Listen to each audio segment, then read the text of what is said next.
नमस्कार. आपल्या सगळ्यांचे महाराष्ट्र सोशल न्यूज चॅनलमध्ये हार्दिक स्वागत. चला वळूया तर एका नवीन बातमीकडे. आजची बातमी. धुळे शहरातील गोळीबार टेकडी परिसरातील 15 वर्षीय अल्पवयीन मुलीला मानसिक छळ करून आत्महत्येस प्रवृत्त केल्याच्या घटनेने धुळ्यात संतापाची लाट उसळली आहे.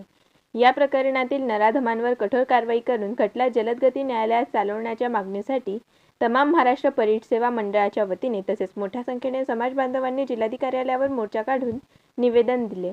ही लढाई केवळ एका कुटुंबाची नसून प्रत्येक मुलीच्या सन्मानाची आणि सुरक्षेची आहे.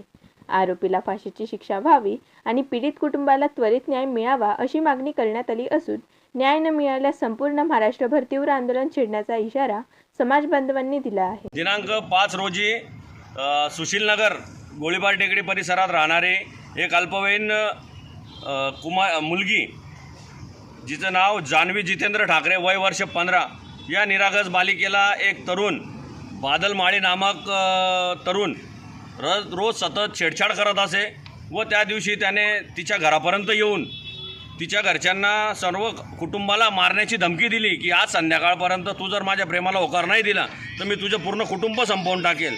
या धमकीतनं त्या निरागस बालिकेने एक शॉक खाल्ला आणि त्या नैराश्यातून तिने आत्महत्या केली. तर सकल धोबी समाजाच्या, परीड समाजाच्या वतीने आम्ही आज कलेक्टर साहेबांना निवेदन देण्यासाठी इथे आलो आहोत की जान्हवी दिदीच्या या मृत्यूस कारणीभूत असलेल्या नराधमांना फास्ट ट्रॅक कोर्टामध्ये त्यांचा खटला चालवून लवकरात लवकर त्या दिदीला न्याय देऊन या आरोपींना फाशीची शिक्षा व्हावी व समाजात असे होत असलेले प्रकार थांबावेत, जेणेकरून न्यायदेवतेच्या माध्यमातून या समाजकंटकांवर काही चपराक बसेल आणि यापुढे अशा कोणत्याही मुलीचा बळी या धुळे शहरात, या महाराष्ट्रात जाणार नाही याची प्रशासनाने दखल घेऊन योग्य तो न्याय द्यावा, ही आज सकल परीड समाजातर्फे आम्ही कलेक्टर साहेबांना निवेदनाद्वारे मागणी करत आहोत.